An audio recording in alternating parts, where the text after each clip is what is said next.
Embora Otaviano parecesse renunciar ao poder, na verdade, ele mantinha a lealdade dos soldados e veteranos, fator crucial para sua influência. Sua vasta riqueza pessoal e extensa rede de aliados garantiam sua posição como a figura política mais poderosa de Roma. Como Otaviano usou sua fortuna e rede de aliados para se firmar como verdadeiro poder por trás do trono? Primeiramente, dos vários poderes de ofício delegados pelo Senado e pelo povo. Em segundo lugar, de sua imensa fortuna privada. E, em terceiro lugar, das inúmeras relações patrono-cliente que estabeleceu por todo o império. Mesmo sem um título oficial de monarca, Otaviano possuía todos os instrumentos de poder que importavam. Os recursos financeiros de Otaviano eram vastamente conhecidos. Em 20 a.C., por exemplo, ele assumiu a responsabilidade de construir e manter as estradas da Itália, uma tarefa que o Senado não conseguiu financiar. Essa ação aumentou sua popularidade e demonstrou sua dedicação ao bem-estar de Roma. Moedas romanas emitidas em 16 a.C. comemoraram essa generosidade, destacando as grandes somas que Otaviano doou ao tesouro público. De acordo com o historiador Howard Hayes Collarded, o poder de Otaviano estava essencialmente enraizado em seu domínio militar. Embora sua autoridade fosse legitimada por outros meios, a força militar era a verdadeira base de seu controle, ainda que esse fato fosse frequentemente disfarçado. Após vencer as guerras civis romanas, o Senado propôs que Otaviano retomasse o controle das províncias, formalizando seu poder extraconstitucional e mantendo a ilusão de uma constituição funcional no império. Otaviano, aparentemente relutante, aceitou a tarefa de supervisionar por 10 anos as províncias consideradas instáveis. Isso solidificou seu domínio e garantiu o controle da maioria das legiões romanas, incluindo regiões estratégicas como a Espanha, a Gália, a Síria, a Cilícia, o Chipre e o Egito. Com o controle de 20 legiões romanas, Otaviano se consolidou como a figura mais poderosa de Roma. Enquanto atuava como cônsul na cidade, nomeava senadores de confiança para administrar as províncias em seu nome, garantindo que suas diretrizes fossem seguidas à risca. As províncias não sob domínio direto de Otaviano eram geridas por governadores escolhidos pelo Senado romano. Embora Otaviano fosse a figura política mais influente em Roma, ele não tinha o monopólio absoluto do poder. O Senado ainda controlava regiões importantes, como o norte da África, grande produtora de grãos, e a Ilíria e Macedônia, com várias legiões. No entanto, com apenas 5 ou 6 legiões sob seu comando, o Senado não representava um desafio significativo para Otaviano. Essa distribuição de poder mantinha a fachada de uma república funcional dentro do principado autocrático de Otaviano. Ele manipulava essa imagem para seu benefício, usando a administração direta de províncias como um retorno aos precedentes da era republicana, onde líderes proeminentes recebiam poderes extraordinários em tempos de crise para assegurar paz e estabilidade. Em 16 de janeiro de 27 a.C., Otaviano recebeu um título que mudaria sua vida e a história de Roma, Augusto.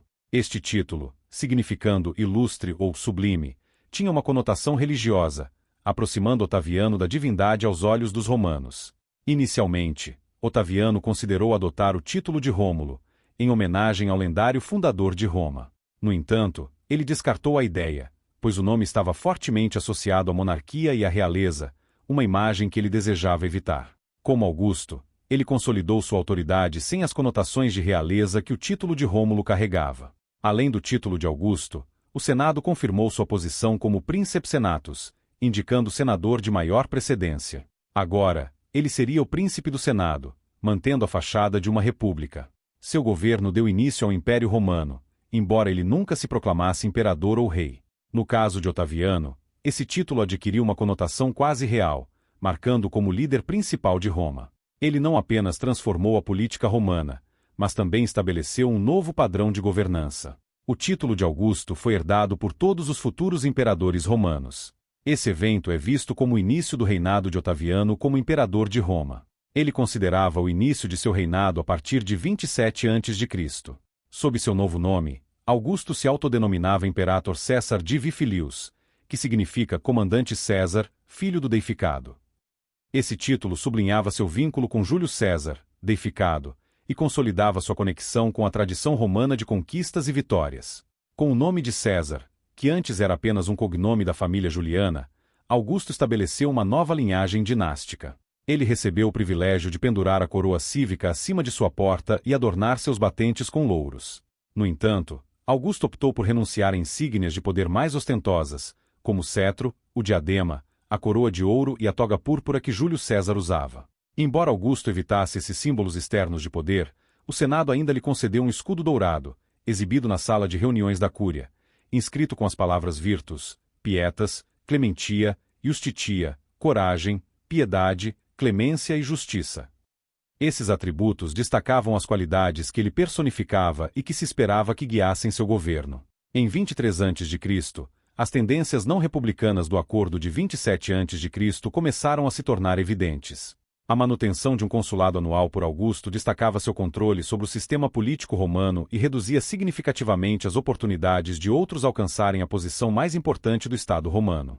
Isso gerou tensões políticas, especialmente quando Augusto começou a demonstrar interesse em que seu sobrinho, Marco Cláudio Marcelo, o sucedesse no principado, o que desagradou seus 3 maiores aliados, Agripa, Mecenas e Lívia. Para lidar com a situação e equilibrar as forças políticas, Augusto nomeou Calpurnio Piso, um republicano notório que havia lutado contra Júlio César e apoiado Cássio Bruto, como cocônsul em 23 a.C.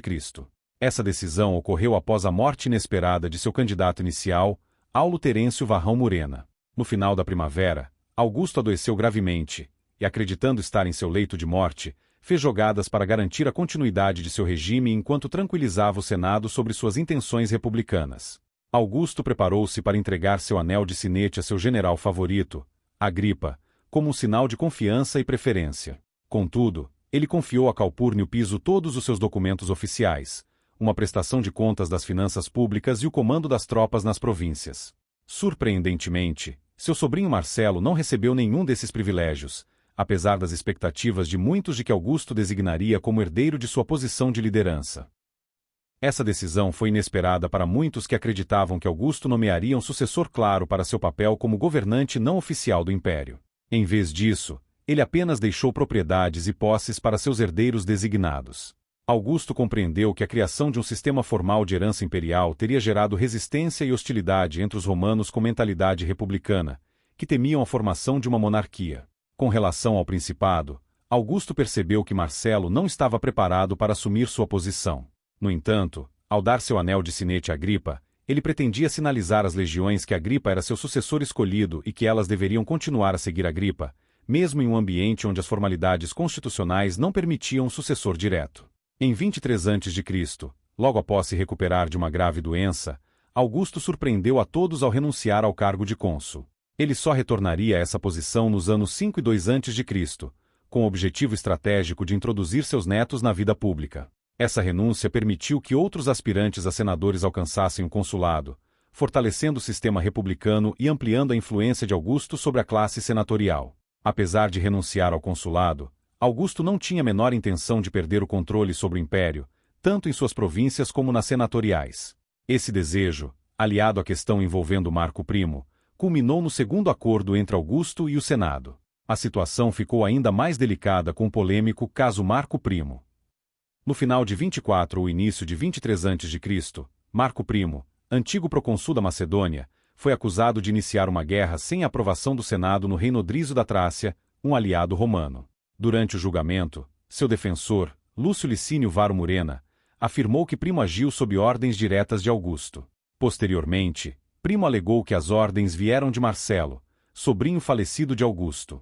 Se essas ordens tivessem sido realmente emitidas, violariam o acordo constitucional de 27 a.C., pois a Macedônia estava sob jurisdição senatorial, não imperial. Isso poderia expor Augusto como um governante de fato, em vez de restaurador da República. Além disso, o envolvimento de Marcelo levantava suspeitas sobre uma possível preparação para uma monarquia, uma acusação que já circulava nos corredores da política romana. A crise atingiu tal ponto que Augusto compareceu pessoalmente ao julgamento, mesmo sem ser convocado como testemunha. Sob juramento, negou ter dado qualquer ordem a Primo. Murena questionou a sinceridade de Augusto e criticou sua presença no tribunal. Augusto respondeu que estava ali em interesse público. Embora Primo tenha sido considerado culpado, a divisão entre os jurados revelou que nem todos acreditavam na palavra de Augusto, uma afronta significativa à sua autoridade. Diante dessas circunstâncias, Augusto percebeu a necessidade de reforçar sua posição. Ele negociou um segundo acordo com o Senado, que lhe concedeu um imperium proconsular geral, aplicável a todo o império, e não apenas às suas províncias. Além disso, seu poder foi elevado a imperium proconsulare maius, garantindo que sua autoridade superasse a de qualquer outro procônsul no império. Isso estabeleceu como a figura de maior poder constitucional, acima de qualquer governante provincial. Durante o processo de renovação de seu poder, Augusto permaneceu em Roma e ofereceu generosas doações aos veteranos, assegurando assim o apoio político necessário para manter seu status de imperium maius proconsular em 13 a.C.